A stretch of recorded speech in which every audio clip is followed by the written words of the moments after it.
Look at all those horrible little creatures watching me. I'm going to steal all of your puppies. Psst. Not really. It's just me, Miss Chirnside. I'm dressed up today because we're celebrating World Book Day. Or, if you're from Stoke like me, World Book Day. Reading is so much fun. It's something we can do alone, together, or share with lots of people. Reading helps to improve our knowledge and imagination. And it's just so much fun to get lost in a really good book and explore other worlds, all from the comfort of our own home. I wasn't sure what to sing today, so I wrote this song. It's called The Reading Song.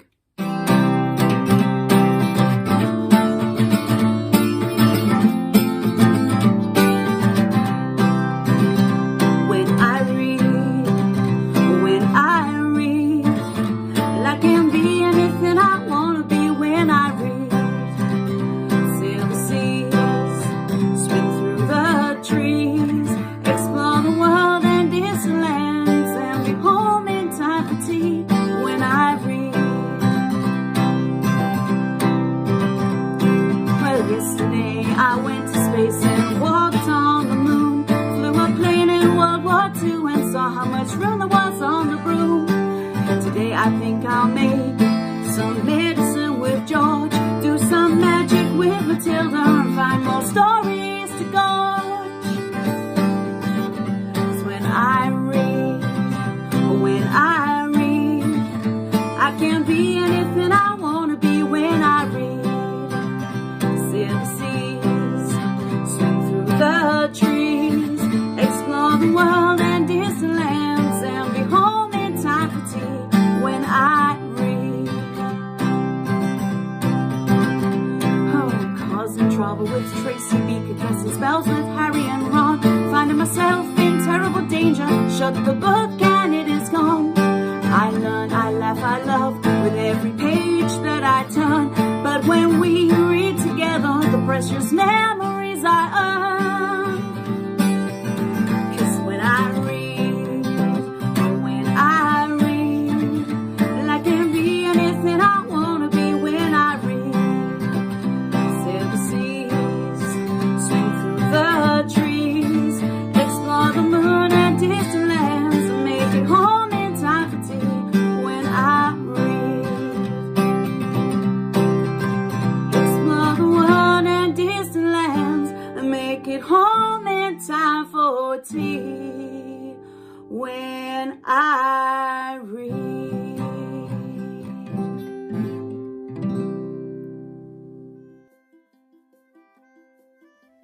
Let's read a story together.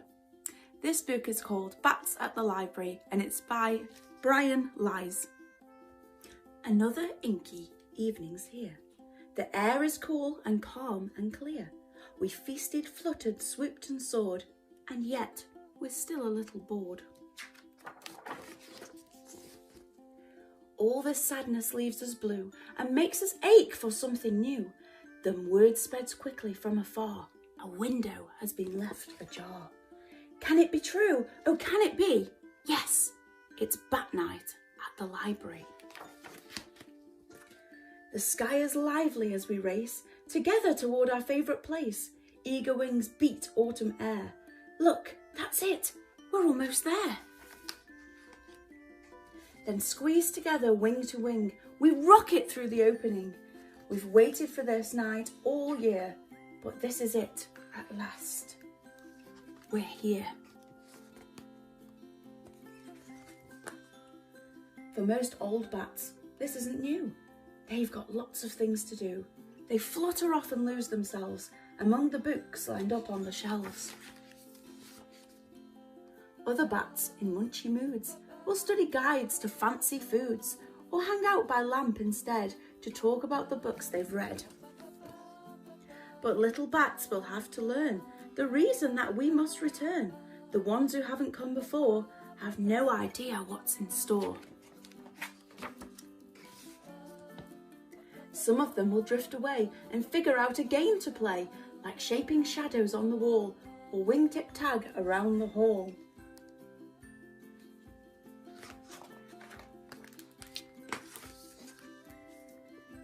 This big box is loads of fun, blasting brighter than the sun. Instead of copying books from shelves, we can duplicate ourselves. Doesn't matter where you look, there's nothing like a pop-up book. The fountain water's nice and cool and makes a splendid swimming pool. Please keep it down, you must behave. This library is not your cave.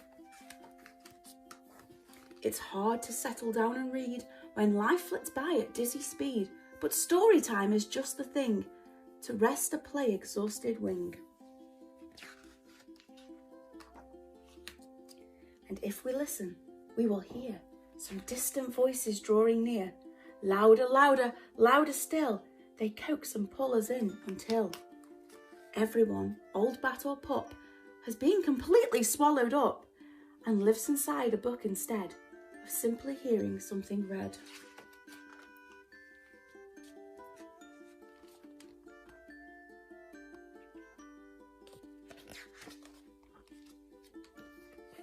Breathless, lost within a tale, no one sees the sky grow pale.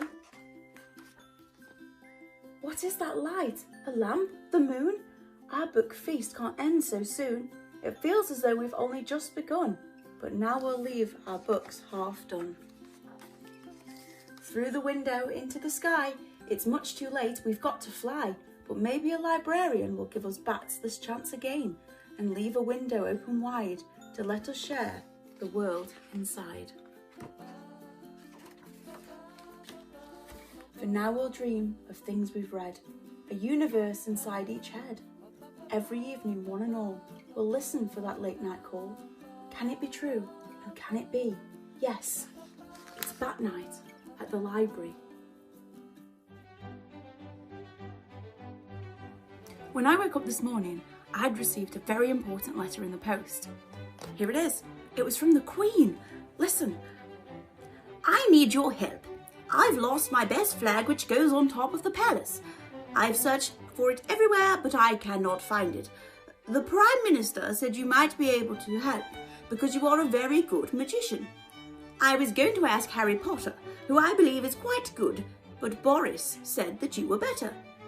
Well, that's the most sensible thing he said all week, isn't it, boys and girls? I wonder if you could get someone at one of your parties to magic one for me.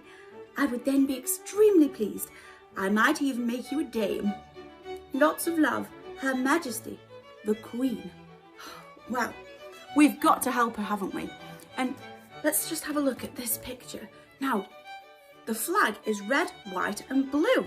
And it just so happens that I've brought with me some beautiful, beautiful scarves, the colours of the Union Jack. So I thought we'd get my magic bag. Now I'm just going to show you, it is completely empty.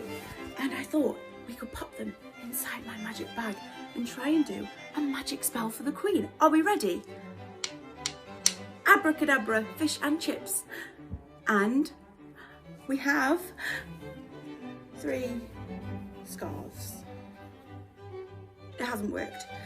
Do you know what, boys and girls? I think it's because we said the magic words and we gave a magic tap, but we didn't say the magic words in a Queen voice. And this is a spell for the Queen. So I think we need to say, abracadabra, fish and chips. So you can do that for me. Great, okay, so magic bag, empty. We'll pop the scarves in, we'll grab hold of the magic wand and we'll say the magic words, abracadabra, fish and chips. And we have magicked a flag for the Queen. I'm joined now by my friend George. Yes, you can say hello to them, come on. Come back. Right, George has a challenge for you today on World Book Day. He wants to see... I'm telling them now. George would like you to make a bookmark or a comic strip for World Book Day. All right, and he would like you to pop them onto Class Dojo. What do librarians take fishing? Bookworms! Why was the dinosaur afraid to go to the library? Because his books were 65 million years overdue. What do planets like to read? Comic books.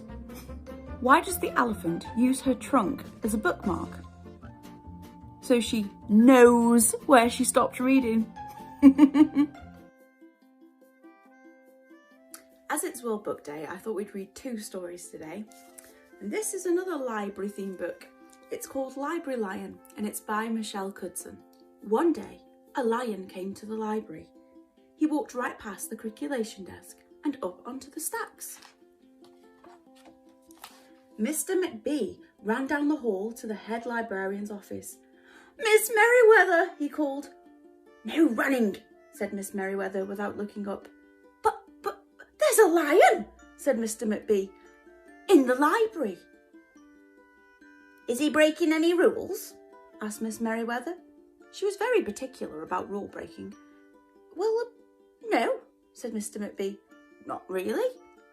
"Then leave him be." The lion wandered all around the library. He sniffed the card catalogue. He rubbed his head against the new book collection. Then he padded over to the story corner and went to sleep. No one was sure what to do. There weren't any rules about lions in the library. Soon it was time for story hour. There weren't any rules about lions at story hour either. The story lady seemed quite nervous, but she read out the first book's title in a good, clear voice. The lion looked up. The story lady, she kept reading. The lion stayed for the next story, and the story after that. He waited for another story, but the children began to walk away. "Story hour's over," a little girl told him. "It's time to go." The lion looked at the children. He looked at the story lady. He looked at the closed books, and then he roared, very loud. "Roar!" Miss Merriweather came striding out of the office. "Who's making that noise?" she demanded. "It's the lion," said Mr. McBee. Miss Merriweather marched over to the lion. "If you can't be quiet, you'll have to leave," she said in a stern voice. "Those are the rules." The lion kept roaring. He sounded sad. The little girl tugged on Miss Merriweather's dress. "If he promises to be quiet, can he come back for story hour tomorrow?" she asked. The lion stopped roaring. He looked at Miss Merriweather. Miss Merriweather looked back. Then she said, "Yes, a nice, quiet lion would certainly be allowed to come back for story hour tomorrow." "Hooray!" said the children. The next day, the lion came back. "You're early," said Miss Merriweather. "Story hour is not until 3 o'clock. The lion didn't budge. "Very well," said Miss Merriweather. "You might as well make yourself useful." She set him off to dust the encyclopedias until it was time for story hour. The next day, the lion came early again. This time, Miss Merriweather asked him to lick all the envelopes for the overdue notices.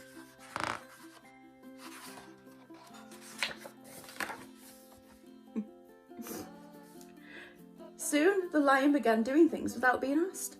He dusted the encyclopedias, he lit the envelopes, he let small children stand on his back to reach the books on the highest shelves. Then he curled up on the story corner to wait for the story hour to begin. At first, the people in the library were nervous about the lion, but soon they got used to having him around. In fact, he seemed very well suited for the library.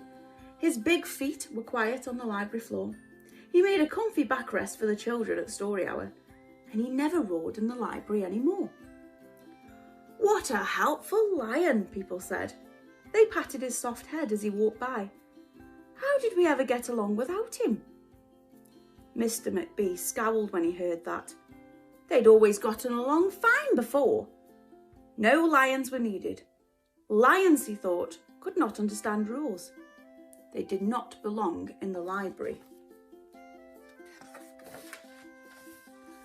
One day, after he'd dusted all the encyclopedias and licked all the envelopes and helped all the small children, the lion padded down the hall to Mrs.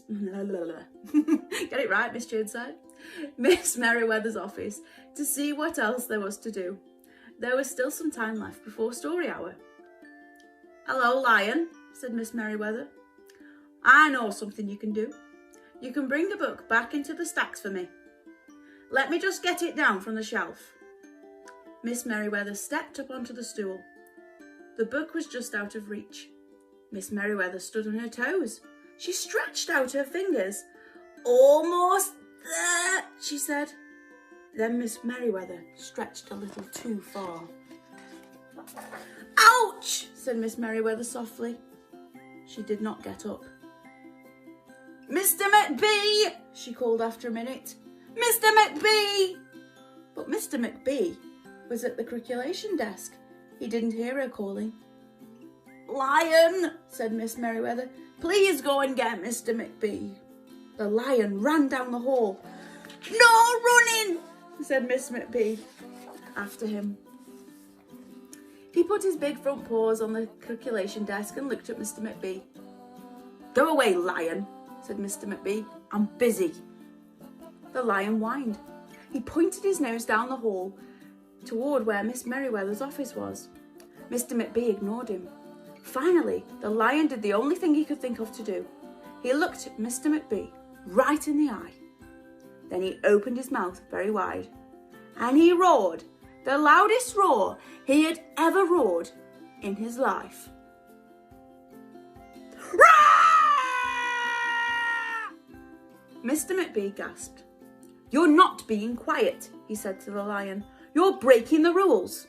Mr. McBee walked down the hall as fast as he could. The lion did not follow him. He'd broken the rules. He knew what that meant. He hung his head and walked towards the doors. Mr. McBee did not notice. "Miss Merriweather," he called as he walked. "Miss Merriweather, the lion broke the rules! The lion broke the rules!" He burst into Miss Merriweather's office. She was not in her chair. "Miss Merriweather?" he asked. "Sometimes," said Miss Merriweather from the floor behind her desk, "there's a good reason to break the rules. Even in the library. Now please go and call a doctor. I think I've broken my arm." Mr. McBee ran to call the doctor. "No running!" Miss Merriweather called after him. The next day, things were back to normal. Almost. Miss Merriweather's left arm was in a cast. The doctor had told her not to work too hard. "I'll have my lion to help me," Miss Merriweather thought. But the lion did not come to the library that morning. At 3:00, Miss Merriweather walked over to the story corner. The story lady was just beginning a story for the children. The lion wasn't there. People in the library kept looking up from their books and computer screens, hoping they would see a familiar furry face. But the lion did not come that day. The lion did not come the next day, or the day after that. One evening, Mr. McBee stopped by Miss Merriweather's office on his way out. "Can I do anything for you before I go, Miss Merriweather?" he asked her. "No, thank you," said Miss Merriweather. She was looking out of the window. Her voice was very quiet, even for the library. Mr. McBee frowned as he walked away. He thought there was probably something he could do for Miss Merriweather after all. Mr. McBee left the library, but he did not go home. He walked around the neighbourhood. He looked under cars. He looked under bushes. He looked in backyards and trash cans and tree houses.